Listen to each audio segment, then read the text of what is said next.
Um conselho que eu costumo dar a homens de todas as idades e, mais ultimamente, também às mulheres, é que quando eles não sabem o que ler na Bíblia, quando eles estiverem assim, sem inspiração, se perguntando assim, que parte eu devo ler da Bíblia hoje? Que eles leiam Provérbios, capítulos 5, 6 e 7. Eu vou explicar por quê.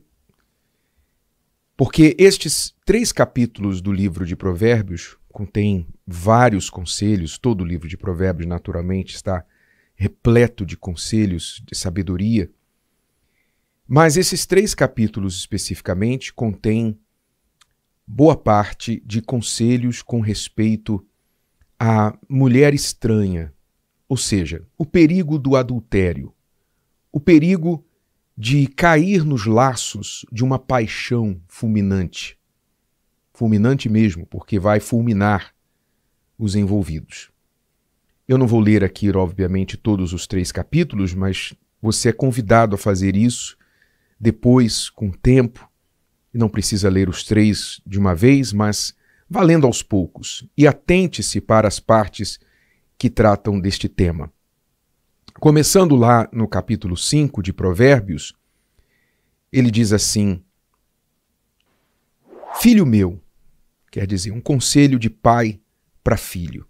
E aqui nós podemos entender também como o próprio Deus falando aos seus filhos. Atende à minha sabedoria, a minha inteligência inclina o teu ouvido, para que guardes os meus conselhos e os teus lábios observem o conhecimento. Porque os lábios da mulher estranha destilam favos de mel, e o seu paladar é mais suave do que o azeite.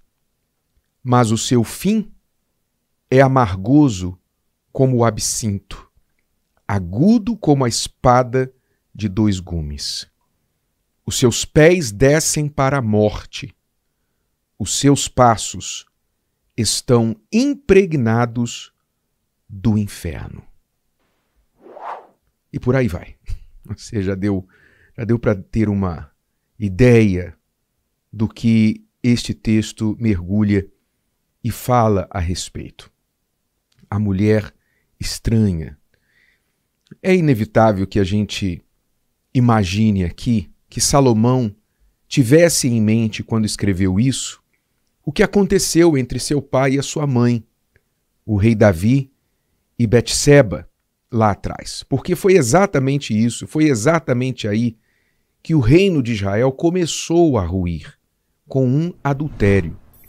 Veja o poder da destruição de uma família, a destruição de um casamento. Um casamento colocou uma nação toda numa colisão, num curso de colisão, numa rota de colisão, da qual até hoje ela não se recuperou.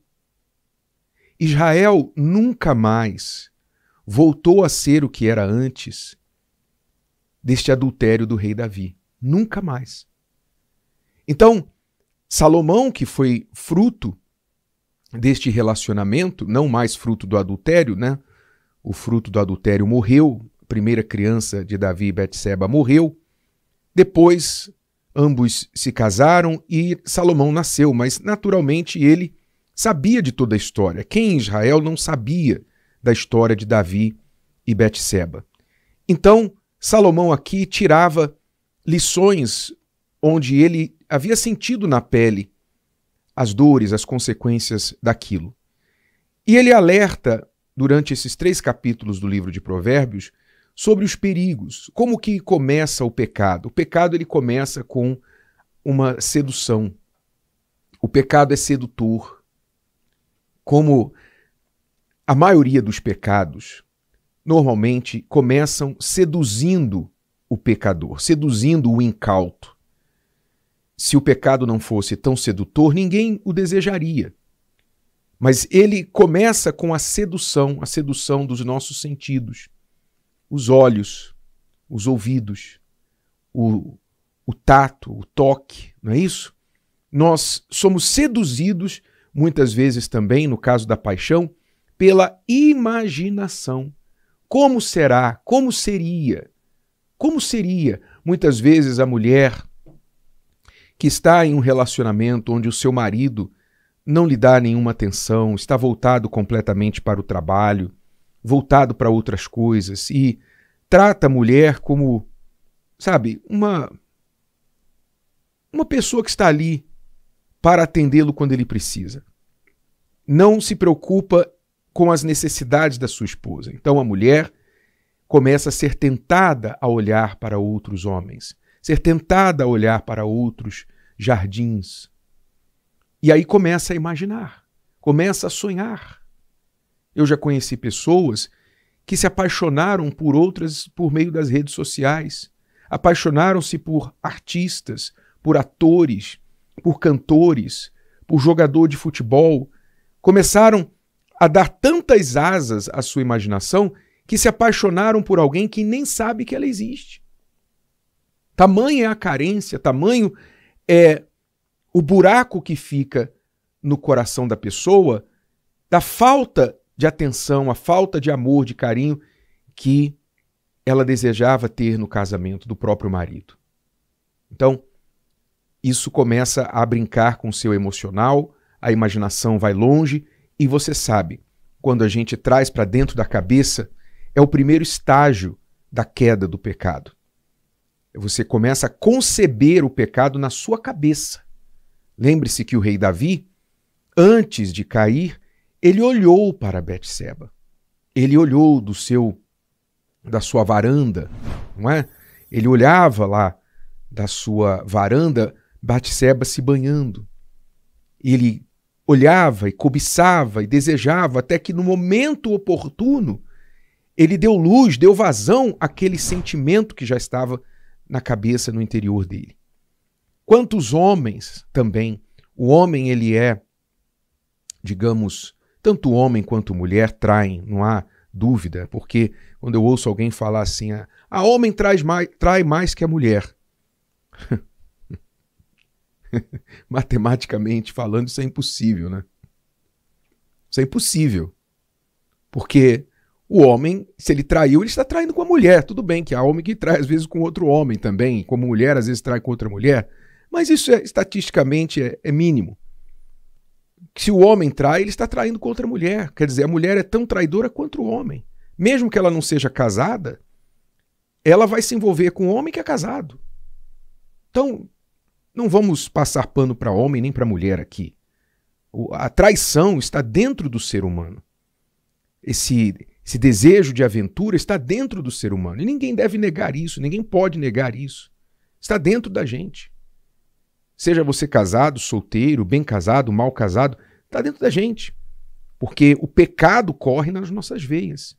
Então, voltando ao assunto dos homens. O homem ele é mais propenso, de uma forma mais fácil de se envolver, por causa do atrativo visual. Não é esse jogo que as mulheres jogam com os homens. Elas se vestem de forma sedutora, porque elas sabem que atraem os olhares masculinos, e os homens pagam com seus olhos para a atenção da mulher. Então, mais facilmente ele cai, por quê? Porque ele é tentado pelos seus olhos, pela aparência. Por isso, aqui no mesmo capítulo 5, o rei Salomão chega a dizer assim: bebe água da tua fonte e das correntes do teu poço. Falando aqui da esposa. Derramar-se-iam as tuas fontes por fora e pelas ruas os ribeiros de águas? Quer dizer, não se deve desperdiçar, como a água era preciosíssima naquela época. Hoje ainda é, mas hoje a gente abre a torneira e tem água. As pessoas antigamente tinham que ir até os rios ou cavar poços para ter água, né? Então a água era muito preciosa, ninguém desperdiçava a água. Até hoje, lá no Oriente Médio, em Israel, não se desperdiça a água. Então, quando ele diz, derramar-se-iam as tuas fontes por fora e pelas ruas os ribeiros de águas, quer dizer, Você não deve desperdiçar o amor da tua esposa, você não deve desperdiçar a oportunidade de intimidade que existe no seu casamento.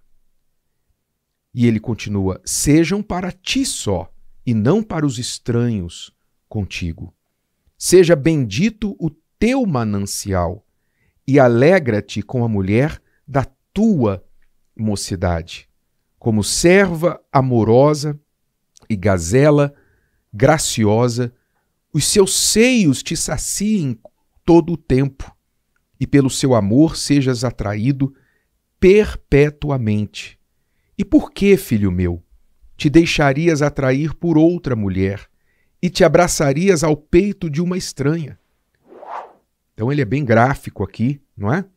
Na sua linguagem. Por quê? Porque ele sabe que os homens são visuais. Ele está falando sobre isso. Então, cuidado com os seus olhos, no caso dos homens, cuidado com os olhos. Ele fala mais para frente que o homem não deve nem chegar à porta dessa mulher estranha, nem passar perto dessa mulher estranha, não é? Para que ele não entre em tentação, porque quem não entra em tentação não cai em tentação. Então, evite entrar, desvie-se do mal. É o alerta para os homens e o alerta para a mulher também, que talvez um pouco mais demorado, mas pode acontecer também, e muitas vezes mais profundo, o envolvimento da mulher com o homem adúltero. Ela tende a ser mais profunda esse envolvimento. Ela tem que cuidar com respeito aos seus sentimentos, à sua imaginação, ao envolvimento emocional que pode ser suscitado pela ausência de afeto e carinho no relacionamento. Ou seja, marido e mulher têm que cuidar um do outro, têm que suprir as carências afetivas, físicas um do outro, para não deixar brecha para o mal e para o pecado dentro de si.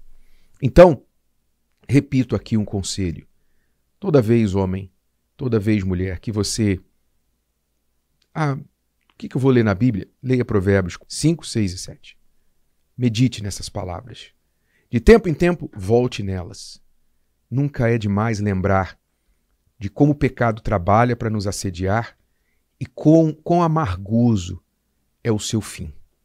Enquanto há tempo de você despertar, preste atenção à palavra de Deus, pois ela avisa, ela alerta, para que depois você não diga que não sabia. Se o vídeo de hoje te ajudou, você conhece alguém que vai ser ajudado por essa mensagem, passe adiante. E se você ainda não inscreveu aqui no canal, inscreva-se agora. Até a próxima.